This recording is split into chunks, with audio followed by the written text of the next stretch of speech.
For some reason, they feel it's okay to treat them and the world around them like trash. And I think deep down inside, no one will ever come out and admit it, but I think there's only one answer to the question, why haven't they fixed the problem yet? And that is because it's poor, wretched Africans that no one cares about. That's the truth. And that's been the truth for centuries, hasn't it? Going back to the slave trade, going back to the colonization of Africa, it's embedded in the framework and structure of a global economy that, again, it's about the loot and the money, and the people there are either fit to be brutes or to be moved out of the way. That's the only answer to the question why companies that are rolling in profits beyond measure wouldn't say, hey, the bottom of this supply chain, like this thing that's in our batteries that we really, really need, the conditions there are pretty bad. And that's not acceptable because we claim that we uphold human rights and dignity and sustainability all the way down our supply chain. Let's send a few people down there and work on this. Has one CEO of any of these companies ever stepped foot at the bottom of their own supply chain to see for themselves what's happening there? I mean, why is it that I had to go? I'm not running a tech company. I'm not running an EV company, yet I felt somehow responsible for what's happening down there. How come they don't feel responsible enough to take a trip, one trip on their private jet down there to see for themselves, oh, wait a minute, there are thousands of people in this industrial mine, working in like ancient, old world, miserable conditions.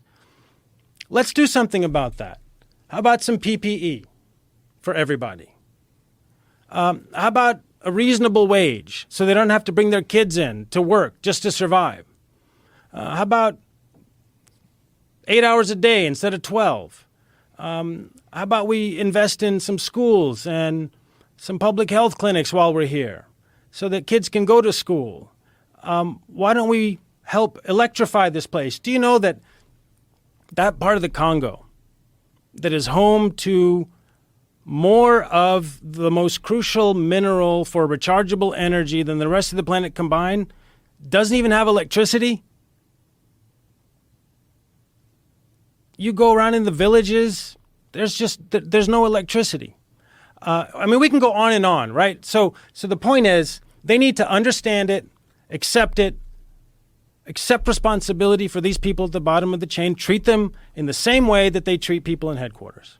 Have you had any conversations with any of these people in tech or in EV vehicles? I hope I will be invited to do so maybe after this book comes out, and if it gets enough attention, I will gladly engage on solving this problem. I am a humble servant to any company that wants to just understand and fix their cobalt supply chain. Is there any possibility that the CEOs and the people in upper management are not aware of the scope of this problem? It's hard for me to imagine that they're not aware. So do you think it's just a convenient ignorance, or is it a diffusion of responsibility because they came into this company when all this already existed? Yeah, interesting question. I think some of it is business as usual until someone forces them to think differently. I think another part of it is it's easy not to accept responsibility because they're so far away and there's so many levels in the supply chain between toxic pit in the Congo and shiny showroom in New York and London and, Beijing, right? That they're separated by layers and layers of a supply chain. I mean, that's how the global economy works. So some of it is, it's their responsibility. And they point the finger downstream, right? the battery maker should worry about this. And the battery maker will point and say, no, the cobalt refinery should worry about it. And the cobalt refinery will say, no, the mining company should worry about it. And the mining company say, no, the Congolese government should worry about it. And on down the list until the last finger is pointed at the kid caked in filth in the pit. So no one's accepting responsibility.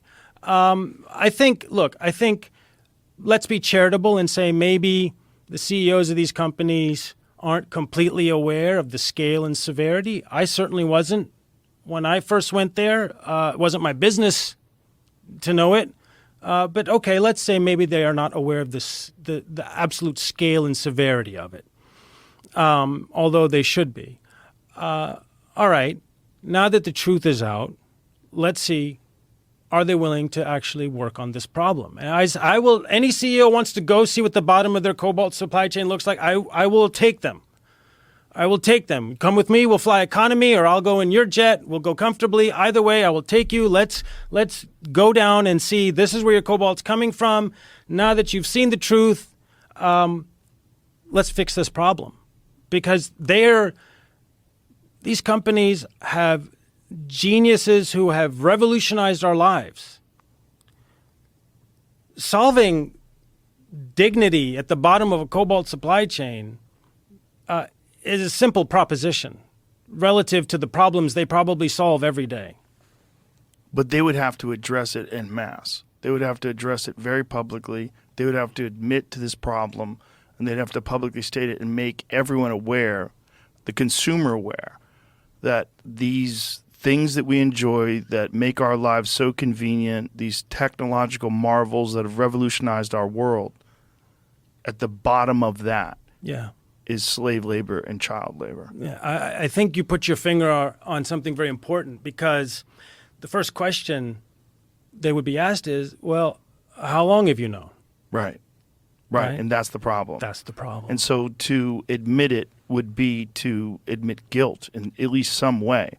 Yeah. Or willful ignorance, or a pretending that they don't know. Yeah, that's right. All of the above, plus a callous disregard for their fellow human being.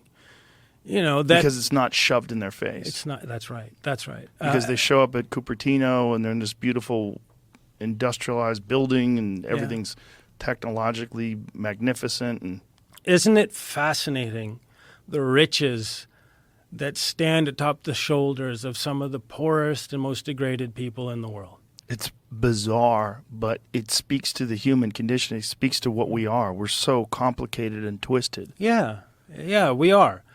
And it's not like this is a new phenomenon, right? I mean, riches have been built across the global north on the shoulders of degraded people in the global south for centuries. Right. We just like to pretend that that's not the case today, when it might be the worst case.